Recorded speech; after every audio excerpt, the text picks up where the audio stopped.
Assalamualaikum warahmatullahi wabarakatuh.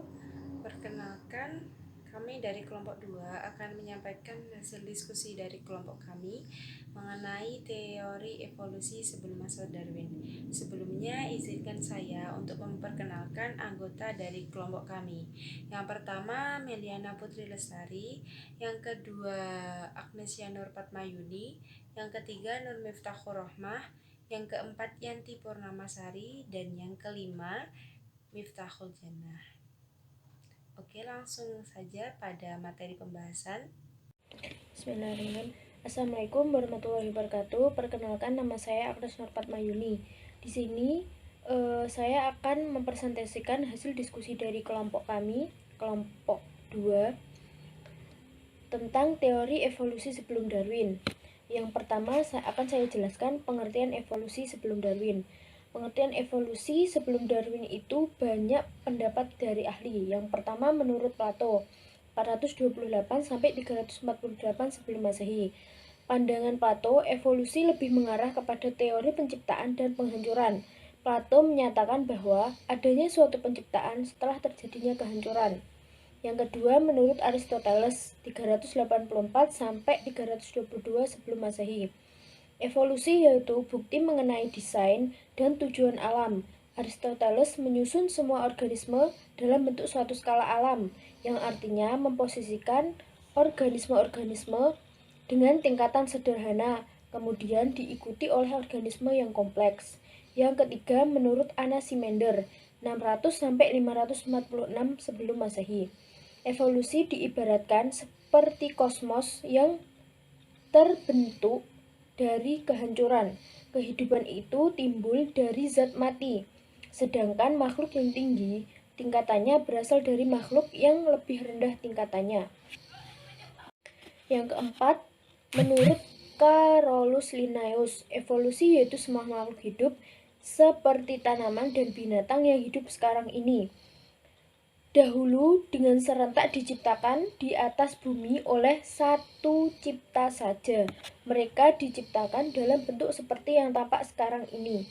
Yang kelima menurut Cuvier 100 pada tahun 1769 sampai 1832. Evolusi yaitu sebuah periode di bumi yang selalu diakhiri dengan suatu bencana seperti kiamat. Setelah itu oleh Tuhan mungkin menciptakan lagi tumbuhan dan marga satwa yang baru. Yang terakhir menurut Lamarck, di bumi ini mula-mula timbul makhluk hidup yang sederhana, yang mungkin berasal dari benda-benda mati.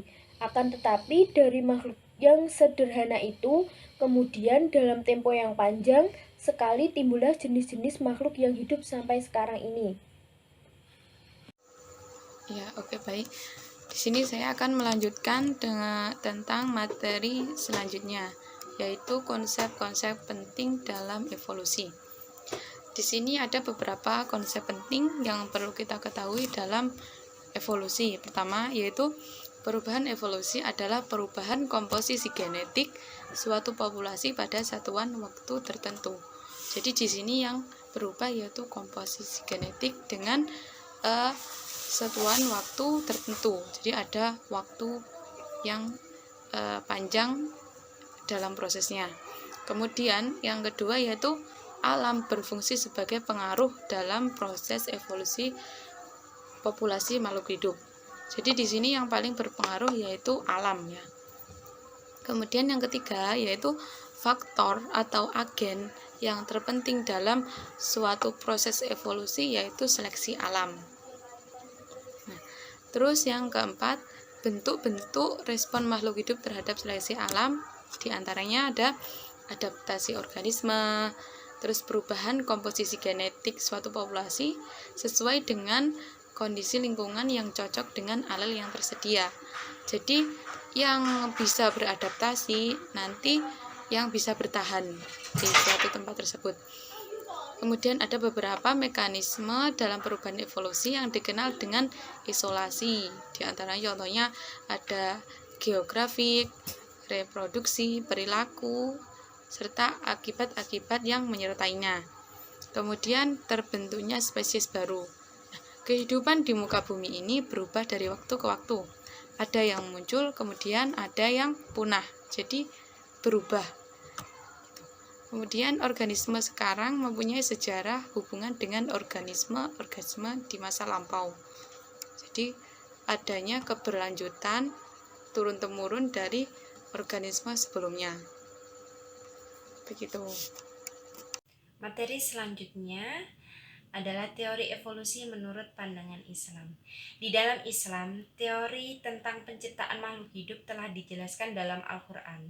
Di dalam Al-Quran terungkap jawaban atas pertanyaan dari mana manusia berasal, bagaimana manusia diciptakan, lalu bagaimana ia berkembang sehingga memiliki daya dan keagungan rohani yang membedakannya dengan makhluk lain. Sejak 14 abad yang lalu, Al-Quran telah menegaskan bahwa manusia bukan keturunan kera. Manusia pertama yang diciptakan adalah Adam. Manusia terdiri dari jasad dan roh. Jasad diciptakan dari tanah yang kemudian disempurnakan bentuknya. Kemudian Allah meniupkan roh di dalamnya. Maka terciptalah manusia. Allah Subhanahu wa Ta'ala berfirman dalam surah Al-Hijr ayat 28 dan 29 yang artinya, dan ingatlah ketika Tuhanmu berfirman kepada malaikat, sesungguhnya aku menciptakan seorang manusia dari tanah liat kering yang berasal dari lumpur hitam yang diberi bentuk, maka apabila aku telah menyempurnakan kejadiannya dan telah kutiupkan ke dalamnya roh ciptaanku, maka tunduklah kamu kepadanya dengan bersujud. Manusia diciptakan berbeda dari makhluk lainnya. Yang membedakan manusia dari makhluk lainnya adalah karakteristik dari roh manusia yang membuatnya cenderung mencari Allah dan menyembahnya, dan manusia juga diberi akal. Menurut Dr. Muhammad Usman Najati, kata roh dalam Al-Quran mempunyai berbagai arti. Arti roh yang terdapat dalam ayat Al-Quran adalah roh ciptaan Allah membuat manusia siap untuk mempunyai sifat yang luhur dan mengikuti kebenaran. Ia adalah unsur tinggi yang di dalamnya terkandung kesiapan dan merealisasikan hal-hal yang paling luhur dan sifat-sifat yang paling suci. Hal ini membuat manusia siap untuk merencanakan garis-garis yang harus diikutinya dan menyempurnakan kemanusiaannya dengan bersumber pada nilai hakiki. Dengan demikian, terjawablah pertanyaan, bagaimana manusia berkembang sehingga memiliki daya dan keagungan rohani yang membedakannya dengan makhluk lain. Selanjutnya, masa fiksisme.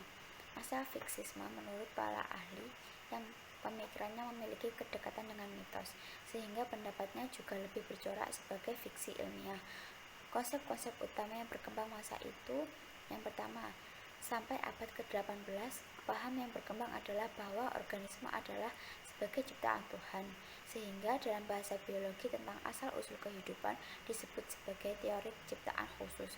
Yang kedua, adanya kelainan atau cacat tubuh adalah sebagai kutukan, jadi bukanlah sebagai perubahan makhluk hidup yang dilatar belakangi oleh seleksi alam maupun perubahan genetika atau mutasi makhluk hidup.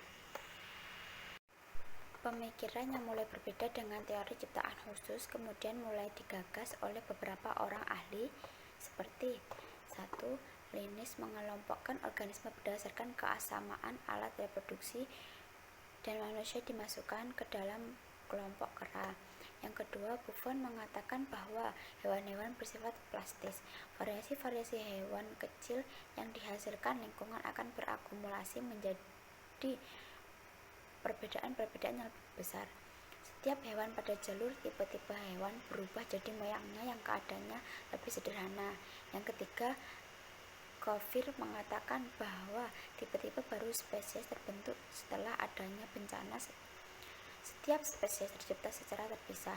Georges Cuvier percaya bahwa bencana dan malapetaka yang terjadi di muka bumi akan mengikis kehidupan yang ada. Dalam setiap peristiwa bencana selalu ada satu wilayah yang terhindar dari bencana. Kehidupan yang tersisa akan menyebar ke wilayah-wilayah lainnya. Cuvier meyakini bahwa ada kehidupan yang telah mengalami kepunahan. Selanjutnya yaitu pada masa adaptasi dan transformasi.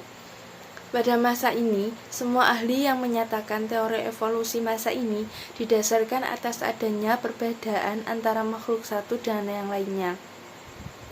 Erasmus Darwin, yang tiada lain yaitu kakek Charles Robert Darwin, dalam bukunya Zoonomia menyatakan bahwa kehidupan itu berasal dari asal mula yang sama. Respon fungsional yang dimiliki oleh individu makhluk hidup akan diwariskan kepada keturunannya.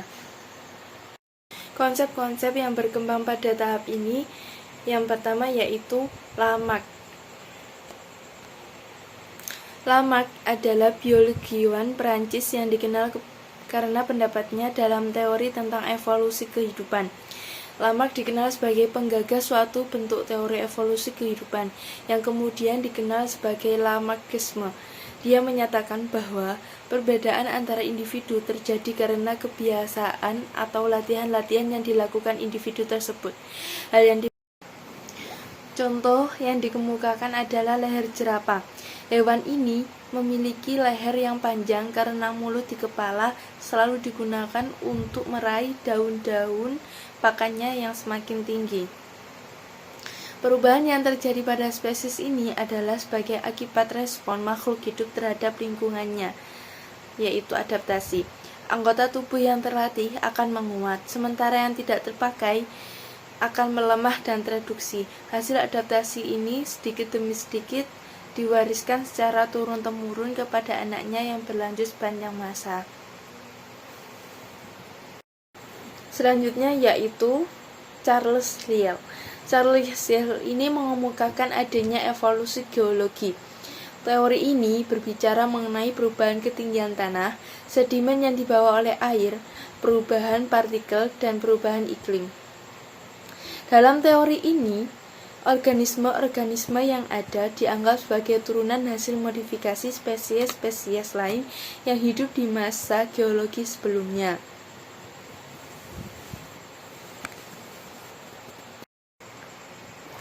Yang terakhir yaitu Malthus. Malthus ini menyatakan bahwa kenaikan produksi bahan makanan seperti fungsi deret hitung, sedangkan kenaikan jumlah penduduk populasi menurut fungsi deret ukur. Karena pertumbuhan makanan tidak sebanding dengan pertumbuhan populasi, maka setiap individu makhluk hidup harus berjuang untuk mendapatkan makanan sebagai prasyarat untuk mempertahankan hidupnya. Bukan hanya genetika dan evolusi saja yang saling menunjang, tetapi semua cabang ilmu biologi dapat menjelaskan fenomena evolusi. Pernyataan ini didukung oleh sebagian besar ahli biologi pada waktu itu.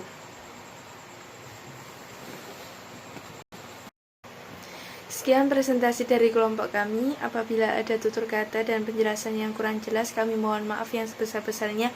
Wassalamualaikum warahmatullahi wabarakatuh.